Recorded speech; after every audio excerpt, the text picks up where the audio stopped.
ҳимояи ҳуқуқи истеъмолкунандагон яке аз масъалаҳои ба ҳисоб меравад, ки аз ҷониби сохторҳои марбута ба он таваҷҷӯҳи хоса зоҳир менамоянд. қонуни ҷумҳурии Тоҷикистон дар бораи ҳимояи ҳуқуқи истеъмолкунандагон ҳуқуқу манфиатҳои харидоронро ҳимоя намуда, муносибатҳои байни истеъмолкунанда ва фурӯшандаро танзим намуда, ҳуқуқҳои ҳар як харидорро ҳимоя мекунад. бар асоси ин қонун ҳар як истеъмолкунанда ҳуқуқ дорад ҳангоми харид дар бораи таркиб, сифати маҳсулот, муҳлати истифодаи он, санаи истеҳсол ва истеҳсолкунандаи он маълумоти пурра дарёфт намояд. бо дар назардошти ин ва бо мақсади баланд бардоштани маърифати ҳуқуқии шаҳрвандон дар ин сам аз ҷониби мақомоти дахлдор пайваста чорабиниҳои иттилоотию фаҳмондадиҳӣ баргузор карда мешавад. чунин як чорабиниҳо аз ҷониби кормандони раёсати хадамоти зидди инҳисорӣ назди ҳукумати ҷумҳурии Тоҷикистон дар шаҳри Душанбе дар бозори Меҳргон доир гардид.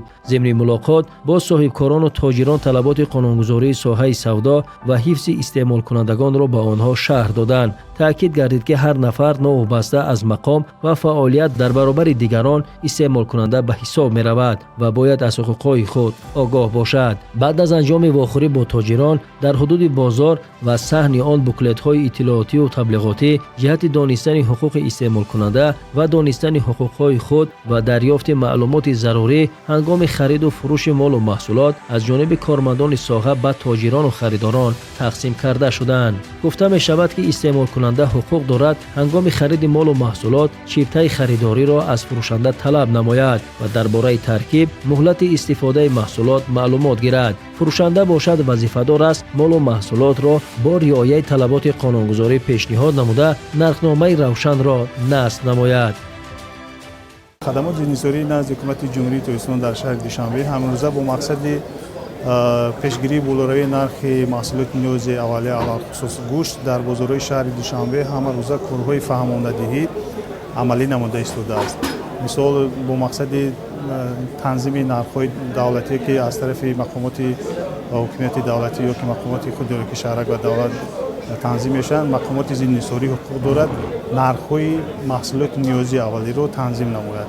طبق نظامنامه درباره ترتیب تشکیل و تنظیم نرخ‌های تنظیم شونده میگه که محصولات نیازی اولیه نرخ آزاد است، ولی در کدام حالت‌ها نرخ تنظیم کرده میشود. از جانب مقامات وکالتدار یعنی خدمات زیرنثاری سه حالت در تنظیم در آورده نرخ وجود دارد.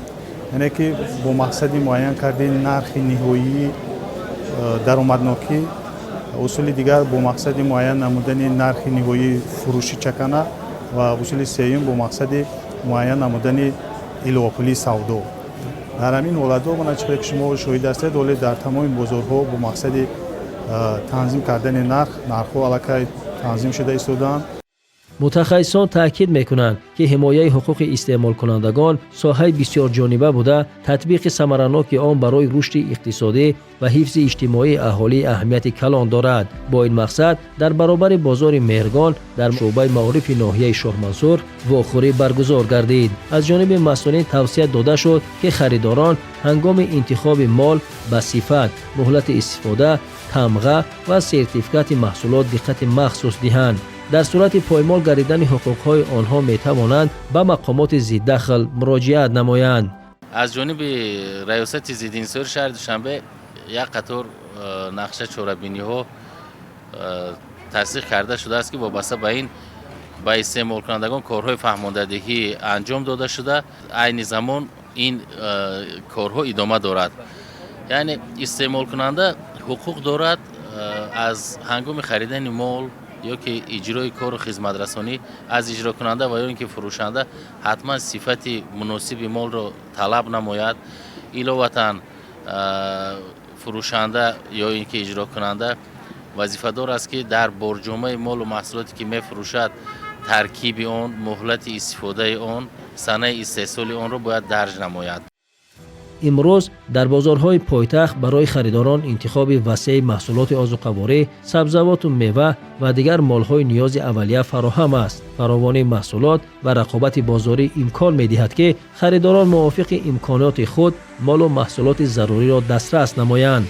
در برابر نظارت بازار و حفظ حقوق استعمال کنندگان، محصولات تأمین فراوان محصولات نیاز اولیه و نگاه داشتن موازنت نرخ‌ها نیز از سمت‌های مهم فعالیت مقامات شهری به حساب می‌رود. با این مقصد برای تأمین بازار استعمالی پایتخت با محصولات نیاز اولیه در اساس قرارهای دخلدار رئیس شهر دوشنبه محترم رستم امامعلی یک قطار تدبیرهای مهم عملی گردیده است. یکی از ساختارهای اساسی که در این صنف فعالیت می‌نماید کارخانه واحد دولتی عاید به استحصال، خرید، ذخیره و فروش محصولات نیاز اولیه شهر دوشنبه میباشد. این کارخانه با مقصد تامین ساکنان پایتخت با محصولات اساسی آذوقه‌واری فعالیت نظررس دارد. در انبارهای کارخانه محصولات گوناگون از جمله آرد، برنج، روغن رستنی، شکر، کارتوشکا، پیاز و دیگر محصولات سرطلب ذخیره گردیده است. محصولات ذخیره شده نوبسته از طلبات بازار همه روزه به فروش برآورده می شود. در برابر ذخیره محصولات برای دسترسی بیشتر اهالی یارمارکه‌های دائم عمل کننده نیز تشکیل کرده شدند. این یارمارکه‌ها در نزد بازارهای کلان از جمله بازار دهقان، مهرگان، سخاوت و دیگر نقطه‌های سراحالی پایتخت فعالیت نموده در آنها محصولات نیاز اولیه با نرخ‌های نسبتاً ارزان پیشنهاد می‌گردد. تشکیل چنین نقطه‌های فروش از جانب کارخانه واحد دولتی عاید به استحصال، خرید، ذخیره و فروش محصولات نیاز اولیه شهر دوشنبه در اساس دستور سپارش‌های رهبریت شهر دوشنبه راه اندازی شده است. با گفته مسئولین تشکیل و فعالیت چنین یارمارکه‌ها مخصوصاً در عرفه عیدها برای پیشگیری بالاروی نرخ محصولات نیاز اولیه اهمیت مهم داشته برای به اعتدال آوردن نرخ بازار و تامین اهالی به محصولات نیاز اولیه مساعدت می‌کند. در این یارمارکه‌ها محصولات نسبت به بازار با نرخ دسترس پیشنهاد می‌گردد. در مجموع تامین بازار استعمالی پایتخت با محصولات نیاز اولیه زیر توجه دائمی رهبریت شهر دوشنبه قرار داشته برای نگاه داشتن فراوانی محصولات و معتدل نگاه داشتن نرخ‌ها تدبیرهای ضروری اندیشیده می‌شود. در اساس دستور سپارش‌های مقامات اجرایی حکومت دولتی شهر دوشنبه کارخانه واحد دولتی عاید به استحصال، خرید، ذخیره و فروش محصولات نیازی اولیه امروز در 15 منطقه‌های سراحالی پایتخت یارمارکه‌های فروش محصولات نیازی اولیه را به راه مانده است. همزمان در نزد بازارهای شهر دوشنبه یارمارکه‌های دائم عمل کننده فعالیت می‌کنند. باید گفت که امروز در نقطه‌های فروش کارخانه محصولات نیازی اولیه از قبیل کارتوشکا، روغن رستنی، شکر، آرد، برنج و گوشت به راه مانده شده است که نسبت نرخ بازار ارزان است. به خصوص در نقطه‌های ما 1 کیلوگرم گوشت گاو 65 سومانی، گوشت گوسفند 75 سومانی ارزش دارد. یکی از محصولات سرطلب در بازار پایتخت گوشت به حساب می رود. با مقصد نگاه داشتن موازنت نرخ‌ها واردات گوشت از جمهوری بلاروس و قزاقستان به راه مانده شده است. متخصصان میگویند که پیش از به بازار وارد نمودن محصولات وارداتی صفت آن در آزمایشگاه مخصوص سنجیده می شود. در یارمارکه‌های عمل کننده 1 کیلوگرم گوشت وارداتی گاو با نرخ 65 سومانی و گوسفند باشد 75 سومانی پیشکش خریداران گردانیده شده است. این محصولات ما ای نظارت دکترای سانیتاری میگذاره، همه روزه سرتیفیکات من ماندگی و همه اصلاح معین دکترای بایتاری هر روز چند مرتبه گذشته با نگاه میکنن. تامینات محصولات نیاز اولیه از جانب کارخانه واحد دولتی عاید به استحصال، خرید و فروش محصولات نیاز اولیه شهر دوشنبه مرحله به مرحله شده ایستاده و در یارمارکه‌ها همه روزه پیشنهاد ساکنان کرده میشد. وقت‌های اخیر از فرصت استفاده برده بعضی صاحبکاران همین نرخ‌های گوشت‌هایی که داده بودند یعنی که زیاد فروختن علاوه نسبت ویها در یک جایگی با مقامات حفظ حقوق پروتکل‌های حقوق بیان‌کنی ماموری ترتیب داده شده.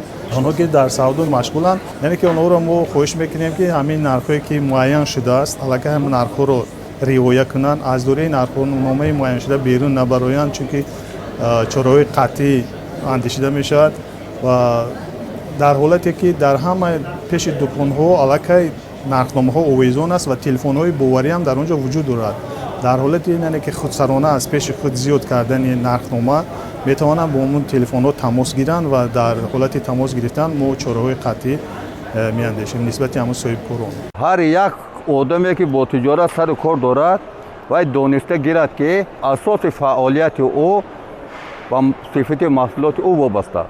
خریدار یک کرد دو کرد که آماده رفتن میگیرد در تجارت با شما خیلی نزدیک می شود، احترامش، مناسبتش و همه خاطر ما هم کوشش میکنیم که خدمت شایسته برای خریدار به جا بیاریم. بطور خریدار ما می شود که با ما باور بکنن. ما باید باوری هر یک خریدار به جا بیاریم. اطلاع داده شد که برای پیشگیری از بالاروی نرخ محصولات کشاورزی از جمله پیاز و کارتوشکا در انبارهای مخصوص ذخیره کافی تشکیل کرده شده است. قسمی از کارتوشکا در سردخانه‌های معاصر نگهداری می‌شود. متخصصان می‌گویند نگهداری محصولات در چنین سردخانه‌ها امکان می‌دهد که صفت آن تا وقتی پیشنهاد به بازار خوب نگاه داشته می‌شود. همساله در اساس قرار رئیس شهر دوشنبه محترم رستم امامعلی یارمارک فروش محصولات نیاز اولیه برگزار کرده می شود. از جمله در بازار سخاوتی مقامات اجرایی حکومت دولت شهر دوشنبه، در نزد مقامات اجرایی حکومت دولتی ناحیه سینو، در باغ کوروش کبیر و بازار مهرگان یارمارک برگزار کرده شده است که محصولات نیاز اولیه با نرخ‌های دسترس و صفت‌های مناسب پیشکش ساکنان گردانیده شده است. طور آگاه هستید تمام نرخ محصولاتی که در این یارمارک پیشکش ساکنان کرده شده است نسبت به نرخ‌های بازار ارزان میباشد و تمام خریداران نیز از این راضی هستند و در دیگر بازارها نیز نرخ محصولات نیاز اولیه عین حال معتدل بوده تحت تنظیم قرار داده شده است. عین زمان به اساس بالا برداشتن نرخ محصولات نیاز اولیه از جانب فروشندگان مشاهده نمی‌گردد. یکی از سمت‌های مهم فعالیت کارخانه تامین ساکنان شهر با آرد میباشد، زیرا آرد و محصولات آن مهمترین مواد غذای اهالی به حساب می‌رود. با این مقصد توسط شرطنامه‌های همکاری با شرکت‌های استحصالی خارجی از جمله جمهوری قزاقستان آرد به شهر دوشنبه وارد گردیده در انبارهای مخصوص ذخیره کرده شده به فروش برآورده می‌شود. در برابر آرد دیگر محصولات سرطلب از جمله برنج نیز در انبارهای شهری ذخیره کرده شده است. قسم زیاد این محصولات توسط شرطنامه‌های همکاری از کشورهای خارجی وارد گردیده توسط بازارهای کمونالی و یارمارکه‌های دائم عمل کننده به فروش می‌برند. همچنین برای تامین بازار و یارمارکه‌های دائم عمل کننده با روغن رستنی و شکر نیز ذخیره‌های ضروری تشکیل کرده شده است. محصولات مذکور از کشورهای روسیه، قزاقستان، هندوستان و دیگر دولت‌ها وارد گردیده همروزه به بازارهای شهر و یارمارکه‌های دائمی پیشنهاد می‌گردد. کارخانه ذخیره فلزی‌ها از قبیل پیاز، سبزی و کارتوشکا را تشکیل نموده فروش آنها را در بازارهای پایتخت منتظم به راه مانده است. این محصولات‌ها از نیاز هر روزه اهالی به حساب رفته تأمین ذخیره آنها به تنظیم نرخ‌ها مساعدت می‌کند. با دستور و تشبث رئیس شهر دوشنبه محترم رستم امامعلی یارمارک‌های دائم عمل کننده با اشتراک کارخانه فعالیت دارند. در این یارمارک‌ها محصولات نیاز اولیه با نرخ‌های دسترس پیشنهاد می‌گردند. این تدبیر برای تأمین اهالی با محصولات با صفت و نگاه داشتن ثبات بازارها روانه شده است. متخصصان همیشه تأکید می‌کنند که شهروندان هنگام خرید مال به صفت محصولات، مهلت استفاده و تمغه آن دقت مخصوص دهند، زیرا حمایه حقوق استعمال کننده تنها با همکاری خریدار و فروشنده تأمین می‌گردد. در صورت پایمال گردیدن حقوق‌های آنها می‌توانند به مقامات دخلدار مراجعت نمایند. حفظ حقوق استعمال کنندگان یکی از عامل‌های مهم رشد بازار رقابت‌پذیر و تأمین امنیت آذوقه‌واری کشور به حساب می‌رود. از این رو هم فروشنده و هم خریدار باید از طلبات قانونگذاری ساحه آگاه بوده آنها را رعایت نمایند.